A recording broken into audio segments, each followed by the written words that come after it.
ఆ తర్వాత ఇంద్రుడు రావాలి కదూ, అందుకని వచ్చాడు ఆయన, బ్రాహ్మణ వేషంతో వచ్చాడు. ఇది దోషం. ఏ తల్లి కడుపున ఏ తండ్రి కడుపున పుట్టాడో ఆ తల్లిదండ్రులే మా బిడ్డ అని చెప్పి పెంచి ఉంటే కర్ణుడు ఎలా ఉండేవాడు అన్నది అసలు ఊహకు అందని విషయం. అసలు మహాభారతం అందది. ఇంకా అసలు ధర్మరాజు గారు రాజే కాడిహ, కర్ణుడే రాజు. కర్ణుడు రాజ్యరికం చేస్తాడు. పైగా ఇంకొక మాట చెప్పాలంటే యుగాంతము వరకు కర్ణుడే రాజు. ఎందుచేత? యుగాంతమేమి, కలియుగంలో కూడా కర్ణుడు ఉంటాడు. కారణం, కర్ణుడు చిరంజీవి. కర్ణుడి కవచకుండలాల్లోంచి అమృతం పడుతూ ఉంటుంది. అమృతం పడుతుంది కాబట్టి ధర్మరాజు, భీముడు, అర్జునుడు, నకులుడు, సహదేవుడు వెళ్ళిపోతారు కాబట్టి తప్ప కర్ణుడు వెళ్ళడు. కర్ణుడు వెళ్ళడు కాబట్టి కర్ణుడే ధర్మంతో రాజ్యానికి కూర్చుంటే అసలు ద్వాపర యుగం తర్వాత కలియుగం రాదు. కర్ణుడు చిరంజీవి కాబట్టి కర్ణుడి కవచకుండలాలు పోవాలి. ఎందుకు పోవాలో తెలుసా? ఇంద్రుడు వచ్చి తీసుకెళ్ళడం బ్రాహ్మణ వేషంలో.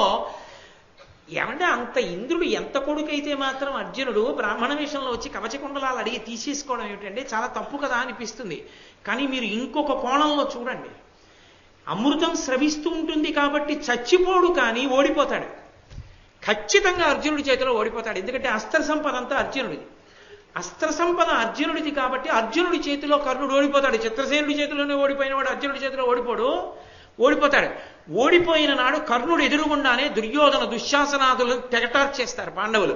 భీష్మ, ద్రోణ, అశ్వత్థామ చిరంజీవి, భీష్మ, ద్రోణాది ప్రముఖులందరూ వెళ్ళిపోతారు. వెళ్ళిపోయిన తర్వాత కర్ణుడు మిగిలిపోతాడు. తనని నమ్ముకున్న మిత్రుడు సర్వాన్ని కోల్పోయి తొడలు విరిగిపోయి చచ్చిపోయాడు. తను చిరంజీవిగా ఏడుస్తూ మిగిలిపోవడం తప్ప మరణిస్తే సుఖిస్తాడు, బతికిపోతే ఏడుస్తాడు చిరంజీవిగా. చిరంజీవిగా ఏడవడమా, చచ్చిపోయి వీరస్వర్గానికి పోవడమా నిర్ణయించిన వాడు ఇంద్రుడు. బతికి ప్రయోజనం లేదు, తీసేస్తున్నాను కవచకుండా వాళ్ళని. కారణం ఏమిటి? అధర్మ పక్షానికి వెళ్ళిపోయాడు, దుర్యోధనుడి పక్షానికి వెళ్ళిపోయాడు. రాదు రాచరికం. తప్పెక్కడుంది? మూలం కుంతీదేవి యొక్క వివాహపూర్వ శృంగారంలో ఉంది. అందుకే అమృతాన్ని స్రవించే కవచకుండలాలున్నా ఇంద్రుడు తీసేయవలసి వచ్చింది. అధర్మపక్షాన్ని చేరాడు కాబట్టి. తీసేస్తే తప్ప అతను ప్రశాంతంగా చచ్చిపోడు. అతను చచ్చిపోకుండా చిరంజీవిగా ఉంటే ఏడుస్తూనే బతకాలి. అశ్వత్థామ ఎలా ఉగ్రమూర్తిగా బతుకుతున్నాడో ఇప్పటికీ, అలాగే ఆయన ఏడుస్తూ బతకాలి. నన్ను నమ్ముకుని వెళ్ళాడు, నేను రక్షించలేదు, ప్రతిజ్ఞ చేసి ఆ అర్జునుడిని చంపుతానని. చంపలేకపోయాను, ప్రతిజ్ఞాభంగం అయిపోయింది.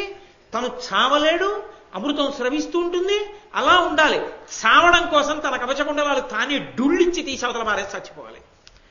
ఆ పరిస్థితి రాకుండా తీసేశాడు ఇంద్రుడు. ఇప్పుడు చెప్పండి, ఇంద్రుడు ఉపకారం చేశాడా అపకారం చేశాడా?